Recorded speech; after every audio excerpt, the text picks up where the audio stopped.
Good day mga kabiheros. For today's video, sasagutin natin yung mga pending questions sa ating YouTube channel. So ito yung mga naipon na questions na tinanong sa atin ng ating mga kabayan, lalo na dyan sa Pilipinas, no?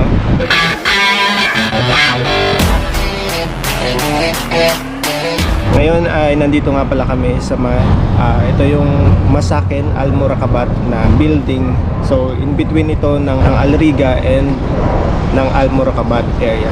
So kung familiar kayo sa lugar na to, makikita nyo itong space na to, parking area. Ayun, so makikita nyo dito yung New Era Supermarket, tapos doon naman yung Reef Mall, and then dito yung Coral Hotel, tapos yung Branch for Less na Murakabat branch, and then sa kabilang side nito yung Al Riga. So ayun, mabalik tayo sa ating topic for today. Una sa question na nabasa ko ay galing kay Maylene Indino. Ang tanong niya ay ano lahat ng requirements papunta ng Dubai, first timer and saan pwede makakuha itong lahat. So ayun, kay Ma'am Maylene, since first timer kayo na magta-travel, unang-una kailangan nyo i-secure ay yung inyong passport. So sa passport, kailangan nyo na pumunta sa DFA. So dyan sa Pilipinas, meron po tayong iba't ibang branch ng DFA.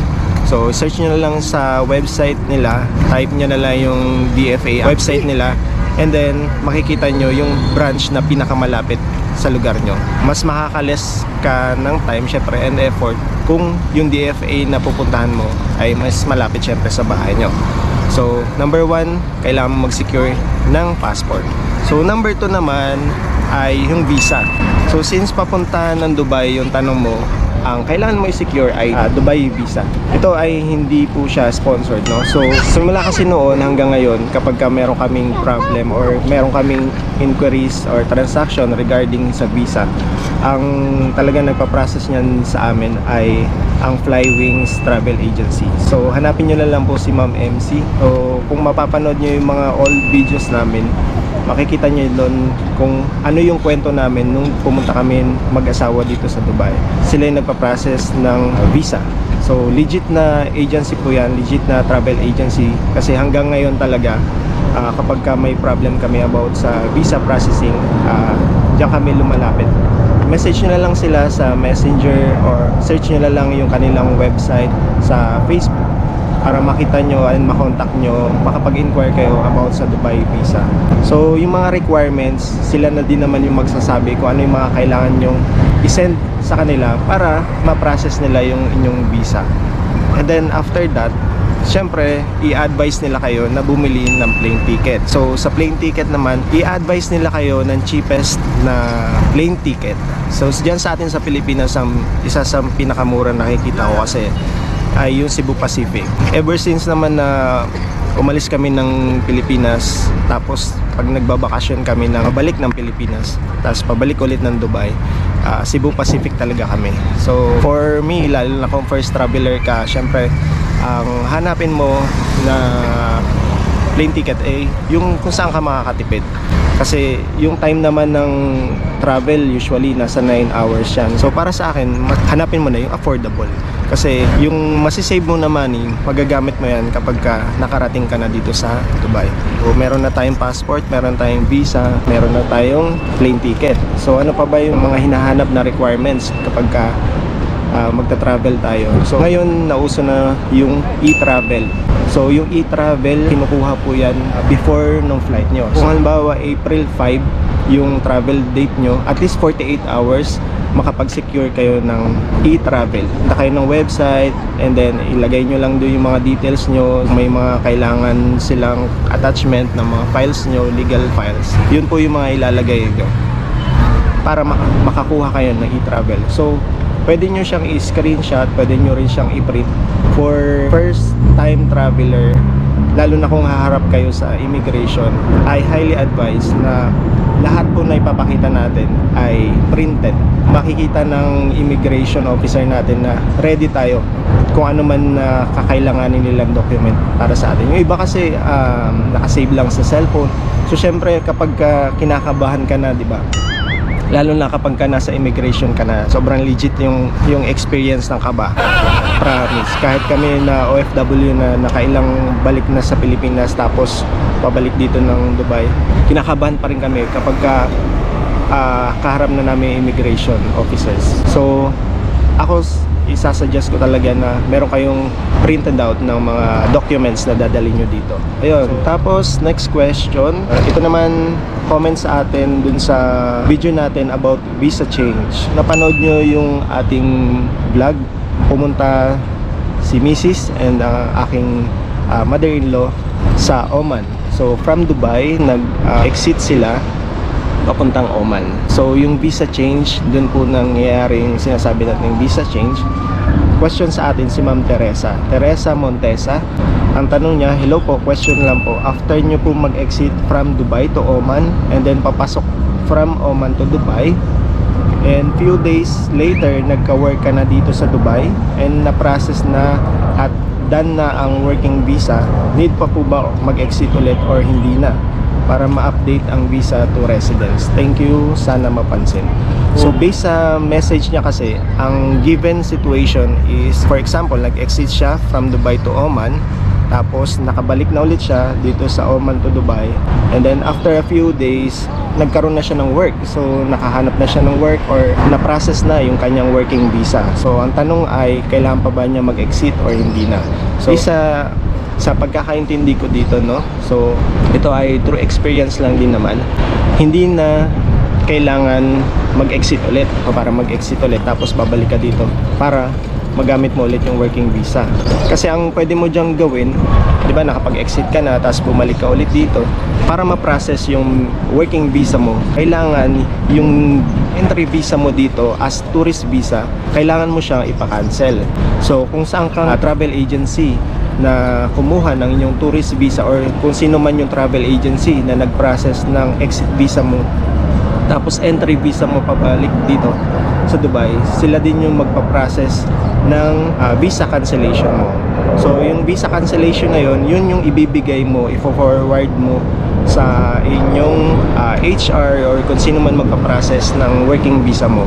Then after nun, mga ilang days lang yan, usually nasa 2 to 3 days lang yan, nagkakaroon na tayo ng working visa.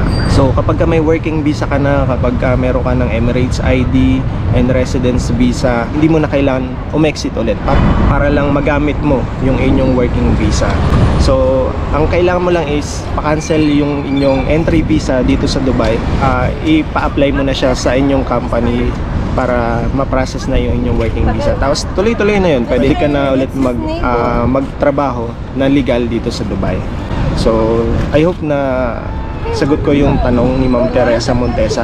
Kung meron kayo ibang suggestion na hindi ko nasabi dito sa video na to, pwede nyo yung i-comment sa video na ito para at least sa next video natin matatakal natin siya, mapag-uusapan natin siya, no? So ayan, so next question sa atin ay regarding sa video natin na cost of living in Dubai. So ito naman ay comment ni Rafades na, hi sir, if isang barbero ka dyan sa Dubai, okay po ba sir?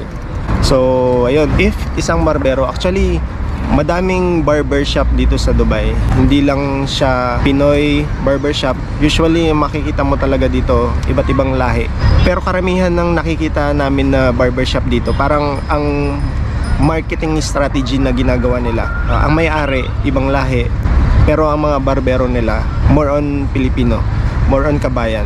And then dun sa napagupitan ko kasi last time na natanong ko din naman siya about sa kita niya, sabi niya sa akin okay naman.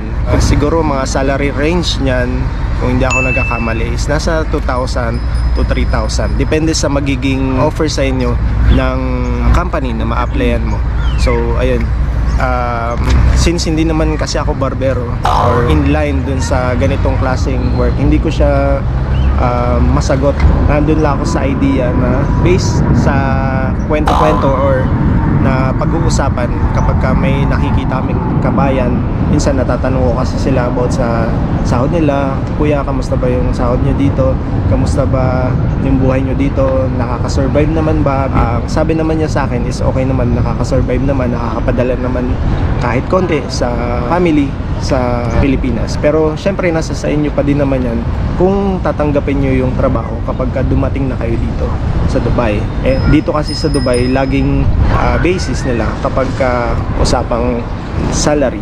So isa sa mga tinitignan nila na parameters ay yung inyong experience dyan sa Pilipinas, at meron ka na ring experience dito sa Dubai. Dito kasi pagdating sa Dubai, syempre ibang lahi na yung magiging customer mo, ibang lahi na yung makakasalumuha mo. Katulad yan, sa pagiging barbero, paano mo i-handle yung isang kliyente na ibang lahi?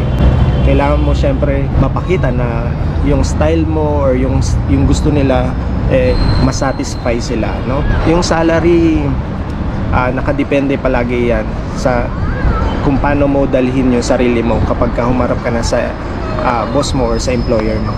So, under negotiation naman yan palagi. Kaya yun yung lagi natin tatandaan dyan.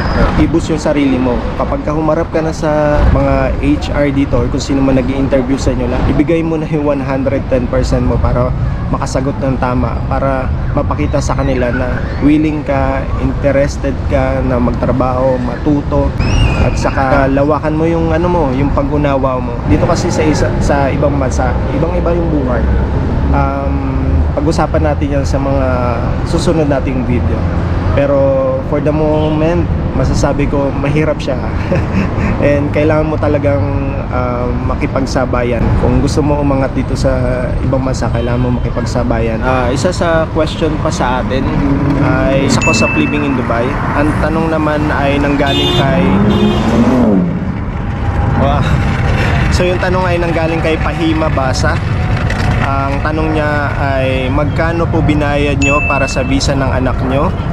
Salamat po, sana masagot nyo po ako, kuya. So sa visa ng anak ko and sa visa ng wife ko, katulad nga ng sabi ko sa inyo nung kinuha ko sila, no, gumastos po ako na nasa around 3,000 plus dirhams.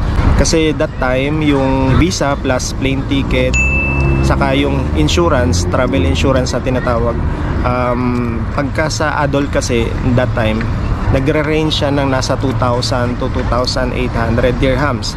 And kapag sa bata naman, nasa 1,000 to 1,200 dirhams siya, mga ganun siya. So kung i-compute mo siya, nasa 3,000 plus dirhams na po siya. So kasama na dun yung visa, plane ticket, at saka yung travel insurance, saka yung assistance nila sa mga kailangan documents, kailangan gawin kapag may hinanap yung immigration officer. So tumutulong naman po yung mga travel agent natin para at least hindi tayo masyadong mahirapan and hindi tayo masyadong kabahan kapag humarap na ng immigration. Isa pa sa mga naging tanong sa akin, related naman sa video ko nung ako ay dental nurse pa dito sa Dubai. So located siya sa Karama, which is owned by Filipino.